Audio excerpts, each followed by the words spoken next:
And it was seeing her in that setting and seeing her explain to me about the sculptures that she'd chosen for there and why she liked that one and why this one was important, then I really realised that art for her wasn't a kind of negotiable extra. It was fundamental to how she saw, functioning people in a functioning kind of society. I think Dame Stephanie never saw a problem as too big, too unsurmountable.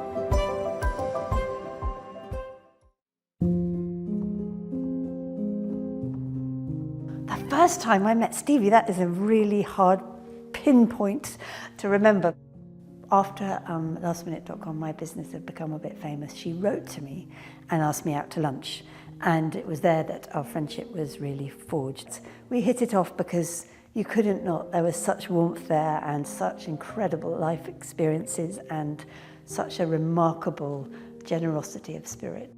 I don't think you could start a business in the 60s with women working from home in software if you weren't super intentional about it. I think it was absolutely her plan to give a whole new creative way of working for women. She had worked with women as the computer industry became much more of a sector. She definitely said to me that she was kind of disappointed that more progress hadn't been made, and she couldn't really believe that we had gone sort of backwards in the numbers of women we employ and how imaginative we think about flexible working and so on. I think one of the reasons that she was so successful is that she never compromised on excellence. It's something I believe very deeply, that you have to always strive to be excellent, to do your absolute best. And I think, they programmed the Polaris submarine, they programmed the black box for Concorde. She wasn't getting kind of fancy-pantsy customer service bits of software for the women to do. She was going straight in there in the hardest challenges technically, and not in any way relenting that wouldn't be absolutely able to be done by women working from home. You only had to take one look at her to know that she loved design, art and aesthetics. She was, she was bold in her use of colour, in her clothing and her jewellery. She was always talking about paintings and art. When we went to visit the school, that was where I saw that she just couldn't separate a love of art from a kind of as a route into helping people just exist better.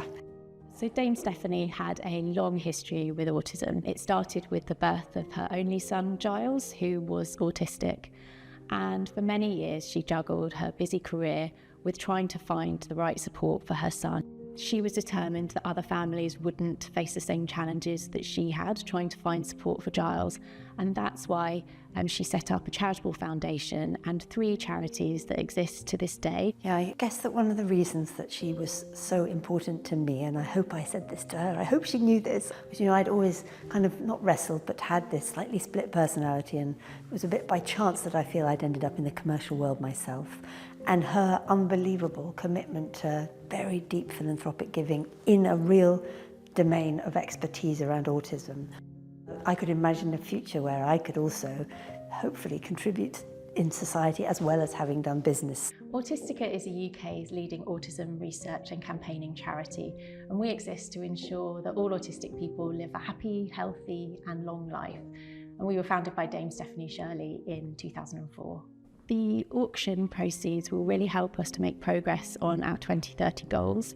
We worked with autistic people and families to understand their priorities and developed 6 2030 goals that we want to achieve.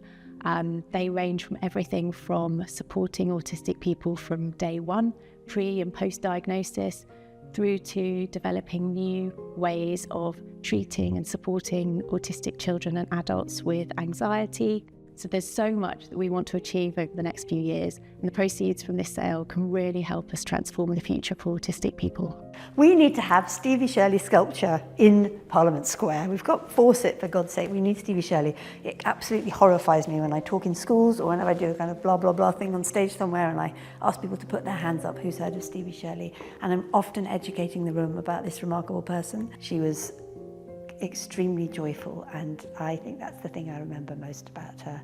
The thing I took from her was just always tilting to the light and looking for the light in things and keeping going, because you can always find it.